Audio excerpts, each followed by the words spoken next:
السلام علیکم ورحمۃ اللہ وبرکاتہ۔ الحمد للہ والصلاة والسلام علی رسول اللہ وعلی آلہ وصحبہ ومن والاه وبعد۔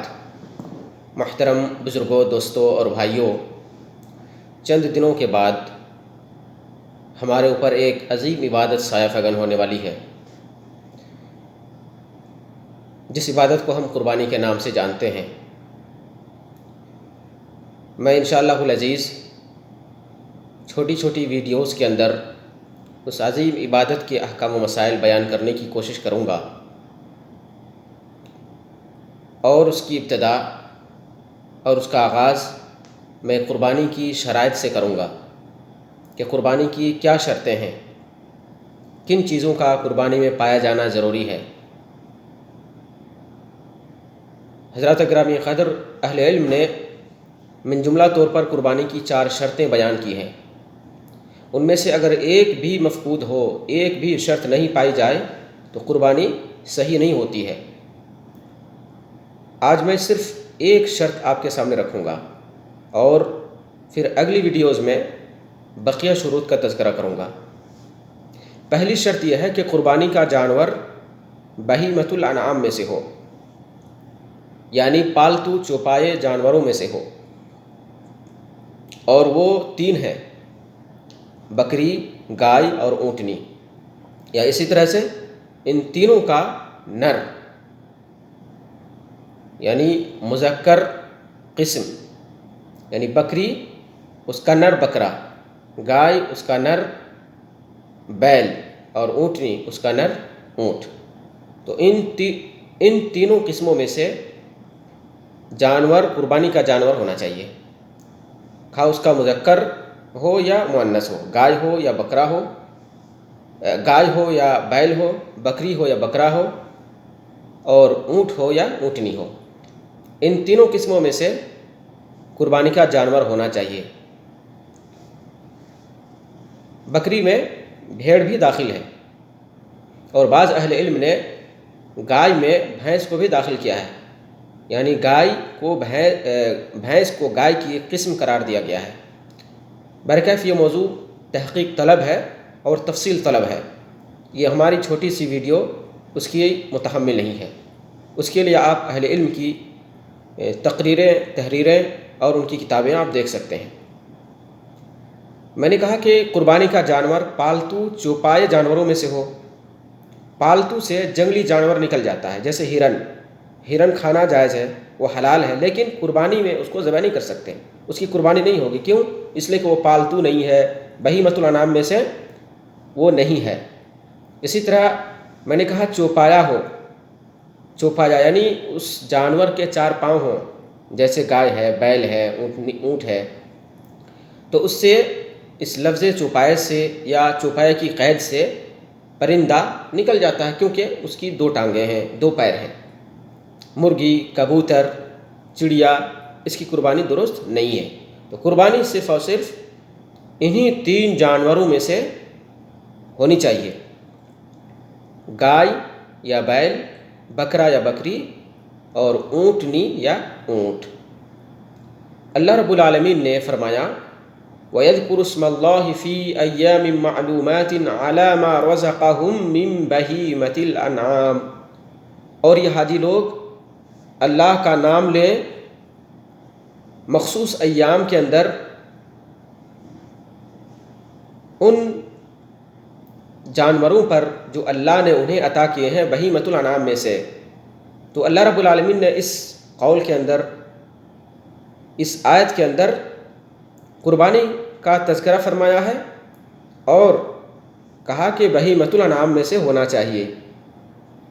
اس آیت کی تفسیر میں مشہور مفسر امام قرطبی فرماتے ہیں: والانعام ہونا الابل والبقر والغنم، کہ انعام سے مراد یہاں پہ اونٹ، گائے اور بکری ہے۔ اسی طرح دوسری جگہ اللہ رب العالمین نے فرمایا: وَلِكُلِّ أُمَّةٍ جَعَلْنَا مَنْسَكًا لِيَذْكُرُوا اسْمَ اللَّهِ عَلَىٰ مَا رَزَقَهُم مِّن بَهِيمَةِ الْأَنْعَامِ، کہ اور ہم نے ہر امت کے لیے قربانی اس غرض کے لیے مقرر کی ہے کہ ان مویشیوں پر اللہ کا نام لے جو اللہ نے انہیں عطا فرمائے ہیں۔ اس جگہ بھی اس آیت کریمہ کے اندر بھی اللہ رب العالمین نے بہیمۃ الانعام کا ذکر فرمایا کہ بہیمۃ الانعام میں سے قربانی کا جانور ہونا چاہیے۔ قرطبی رحمہ اللہ فرماتے ہیں کہ والذی یضحى به باجماع المسلمین الازواج الثمانیہ، کہ تمام مسلمانوں کا اجماع اس بات پر ہے کہ جس کی قربانی کی جائے گی وہ 8 طرح کے جانور ہیں۔ پھر آگے وہ بتلاتے ہیں وہی الذان والمعز، کہ بکری ہے یا بھیڑ ہے، والابل والبقر، اونٹ ہے یا گائے ہے، اور پھر اس کی مخالف جنسیں، یعنی الذان والمعز بکری یا بھیڑ اور اس کی مخالف جنس، والابل والبقر اونٹ اور گائے اور اس کی مخالف جنس یعنی نر اور مادہ، تو یہ کل 8 ہو جاتے ہیں۔ تو بکری میں بھیڑ بھی داخل ہے، بکری یا بھیڑ یا اس کی مخالف جنس، اونٹ یا گائے اور اس کی مخالف جنس۔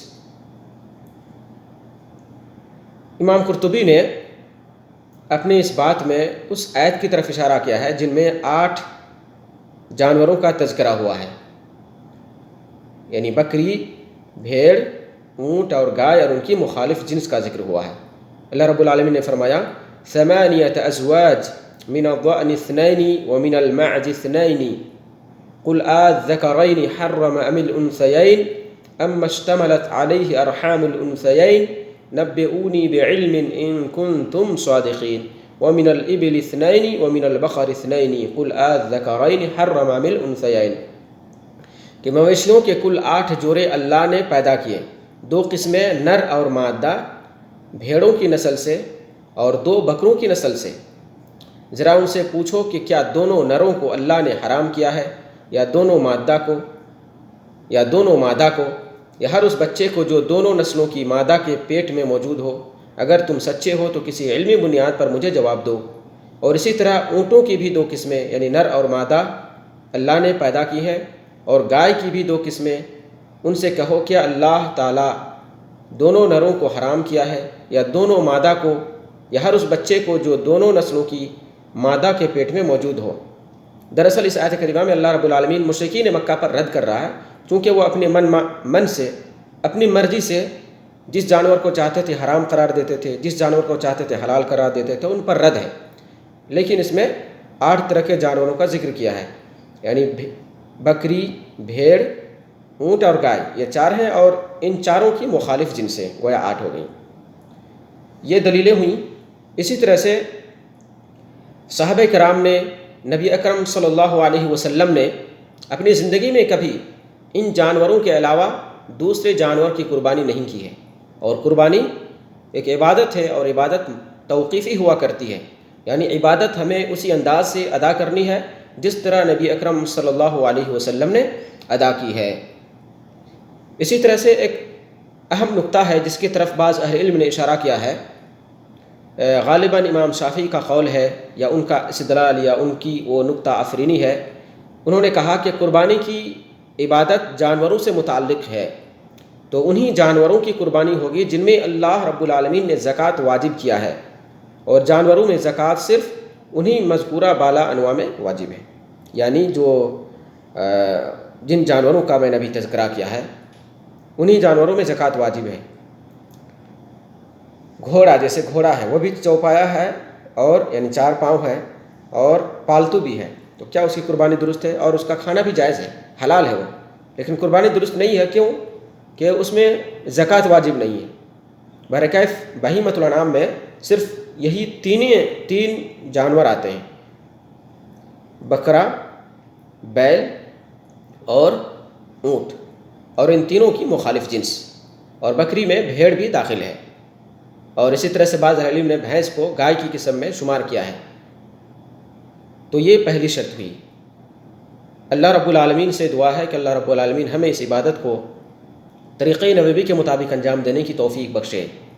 انشاءاللہ العزیز بقیہ شروط کا تذکرہ اگلے دروس اور ویڈیوز میں ہوگا۔ السلام علیکم ورحمۃ اللہ وبرکاتہ۔